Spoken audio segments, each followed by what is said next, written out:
मैं हूँ आरब और ये कहानी है मेरे और मेरे दोस्तों के उस सफ़र की जो हमें शायद कभी नहीं करना चाहिए था। हम 5 दोस्त थे, आरब, समीर, इकबाल, राहुल और करण।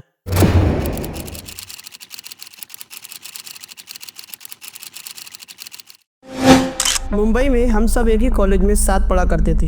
एग्ज़ाम ख़त्म हुए और हम लोगों ने प्लान बनाया कि राजस्थान का टूर किया जाए। हम आपस में बात कर रहे थे, हम एक दूसरे से मस्ती कर रहे थे, तभी किसी ने कहा कि भानगढ़ का नाम सुना है तुम लोगों ने, और सब हंस दिए। लेकिन समीर ने कहा सुना तो है, लेकिन सुना ये भी है कि वहाँ पर रात में आत्माएं होती है। मैंने कहा चलते हैं ना, देखते हैं क्या सच है। हम जयपुर गए, अजमेर शरीफ गए, पुष्कर गए, हर जगह की अलग ही खुशबू थी। शाम तक हम होटल पहुँच गए। समीर ने मोबाइल उठाया और कहा कल सुबह भानगढ़ का प्लान फिक्स है। करण बोला हाँ भाई, एडवेंचर तो चाहिए, लेकिन सुनो वहाँ का एक नियम है। मैंने सुना है कि सनसेट के बाद वहाँ पर एंट्री अलाउ नहीं है। राहुल हंसकर बोलता है डर गया क्या? डर तो लग रहा था, पर देखते हैं, समीर ने कहा, और हम सब हंस दिए। उस रात हम सब होटल के कमरे में सोए, लेकिन दिल में एक्साइटमेंट थी, पता नहीं क्यों, लेकिन मुझे नींद नहीं आई। सुबह 6 बजे ही हम सब तैयारी करने लगे और जल्दी से तैयार होकर हम लोग अपने सफ़र की तरफ निकल गए। गाड़ी हाईवे पर भाग रही थी। राजस्थान की सूखी मिट्टी और हवा में मिट्टी की खुशबू और ऊंचाई पे बने महल, सब देखते हम इतना खो गए कि वक्त का पता ही नहीं चला। ड्राइवर ने कहा भाइयों, भानगढ़ आ गया। वो एक सुनसान सी जगह थी, जंगल से घिरा हुआ किला। गेट पे एक बोर्ड लगा था, सूर्यास्त होने के बाद यहाँ रुकना सख्त मना है। इकबाल बोला भाई सच में डर लग रहा है। समीर हंसकर बोला बस बोर्ड लगाया है टूरिस्ट को डराने के लिए, पर मुझे पता था ये कोई मजाक नहीं था। हम किले के अंदर घुसे। पुरानी दीवार, झरझर गिरी मिट्टी की इमारतें, सुनसान हवाएं और एक अजीब सी खामोशी थी वहाँ। हम मजे ले रहे थे, फोटो खींच रहे थे। तभी राहुल बोला एक सेल्फी लेते हैं। हम सब एक लाइन में खड़े हो गए, पर जब फोटो देखा तो हम सब के रंग उड़ गए थे। फोटो में हम 5 नहीं, एक छठा साया था, बिल्कुल समीर के लग कर वो साया खड़ा था। समीर ने कहा फोन में ग्लिच होगा, किसी वजह से ये आ गया होगा, लेकिन मुझे पता था कि अब यहाँ ज्यादा देर रुकना खतरे से खाली नहीं होगा। हम अंदर बढ़े। एक हवेली जैसी जगह थी, दरवाजा आधा टूटा हुआ था। जैसे ही हम अंदर कदम रखे, एक अजीब सा माहौल वहाँ क्रिएट हो गया था। हवाएं अजीब तरीके की चल रही थी, जैसे हवा में कुछ वहशत हो, और एक हल्की सी किसी औरत के चीखने की आवाज आई थी। इकबाल ने कहा किसी ने देखा? आवाज कहाँ से आई थी? करण बोला चलो बाहर चलते, पर समीर बोला 1 मिनट, यहाँ देखो। उसने दीवार पर एक पुरानी पेंटिंग दिखाई, एक राजा और उसकी रानी की फोटो। रानी का चेहरा बिल्कुल काला, उसकी आंखें बिल्कुल लाल लाल सुर्ख सी। पेंटिंग देखते ही समीर के पैर वहां जम गए। मैंने कहा चलो यहाँ से। हम तेजी से बाहर निकले। उस हवेली के बाहर आके देखा तो सूरज ढलने लगा था। समीर ने कहा बस थोड़ी देर और घूम के फिर निकलते हैं यहाँ से।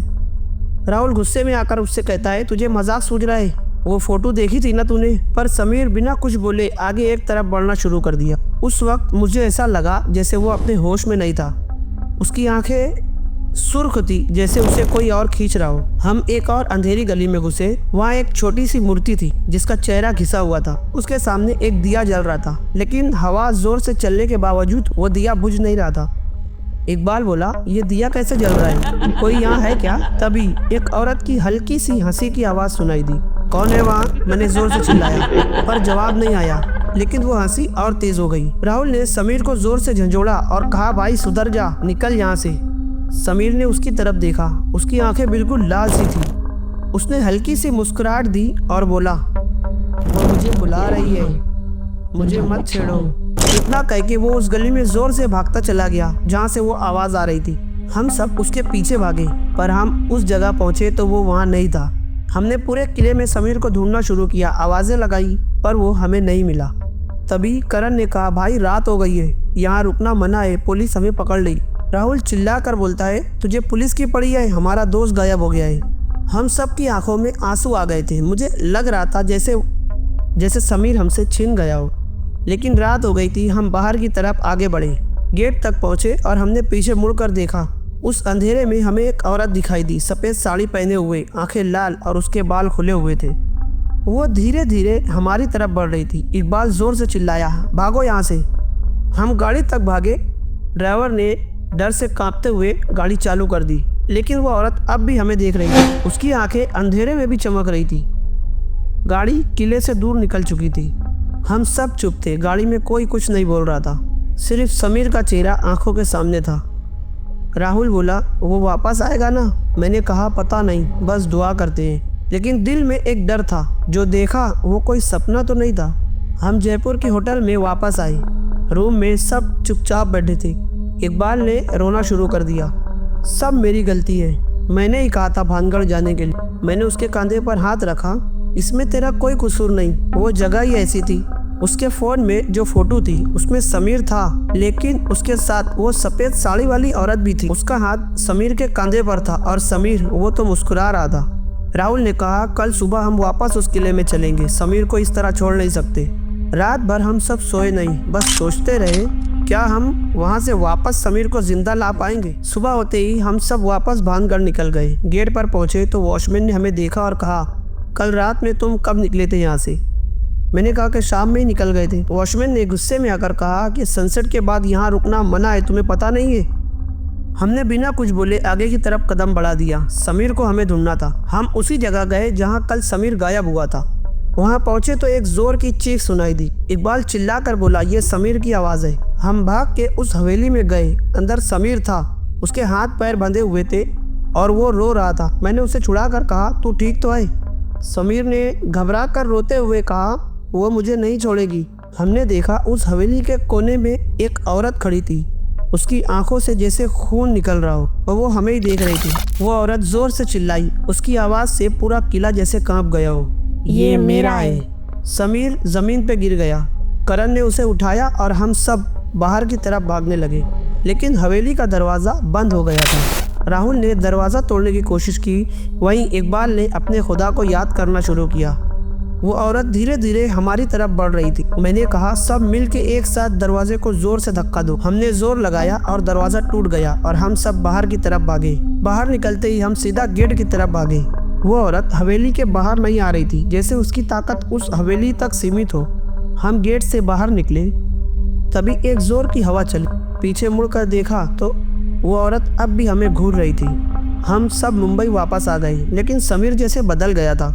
वो चुप रहता, किसी से बात नहीं करता, रात में चीखता चिल्लाता। एक दिन उसने खुद को ख़त्म कर लिया।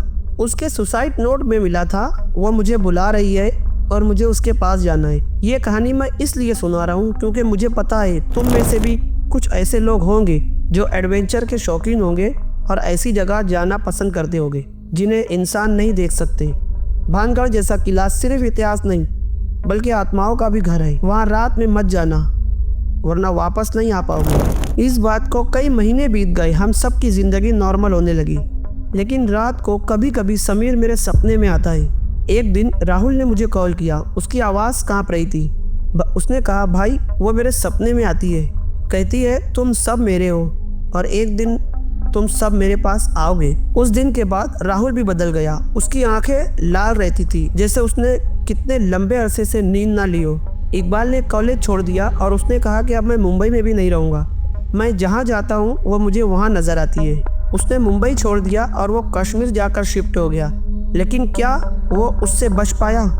एक दिन करण हॉस्टल में मरा हुआ मिला। पुलिस ने कहा हार्ट अटैक, लेकिन उसके चेहरे पे जो डर था उसे देख के पता चलता था वो मौत नहीं, किसी आत्मा का शिकार था। मैं आरब आज भी जी रहा हूँ, पर हर रात एक ही सपना आता है। वो औरत सफ़ेद साड़ी में, उसकी आंखें लाल, और वो मुझसे कहती है तुम सब मेरे हो और एक दिन तुम सब मेरे पास वापस आओगे। मैं हर दिन जीता हूँ पर जिंदा नहीं हूँ। कॉलेज ख़त्म हो गए, दोस्त तो चले गए, लेकिन उस दिन का असर आज भी है। एक रात मैं सो रहा था, तभी ख्वाब में वो आई। उसने मुझसे कहा आ जाओ, तुम्हारे दोस्त तुम्हारा इंतज़ार कर रहे हैं। मेरी सांस रुक गई। नींद से उठते ही मैं पसीने में भीग गया था। वो किला श्रापित है, भानगढ़ का किला, जहाँ रात को कोई इंसान जिंदा नहीं रहता। वहाँ सिर्फ आत्माएं रहती है और उनके लिए हर नया मेहमान उनका एक नया खिलौना होता है। उस दिन मैं भी समीर, राहुल, करण, इकबाल के पास, उनके साथ उन्हीं के बीच होऊंगा, उसके साए में। ये स्टोरी यहीं तक थी गाइस। ये कहानी सुनाने का एक ही मकसद है। कभी मत सोचो कि हॉरर सिर्फ मूवी में होता है। जिंदगी में भी कई जगह ऐसी होती है जहाँ सिर्फ मौत का राज होता है। भानगढ़ उन्हीं में से एक है। अगर तुम वहाँ जाने का सोच रहे हो तो एक बार फिर सोच लो, वापस आ पाओगे?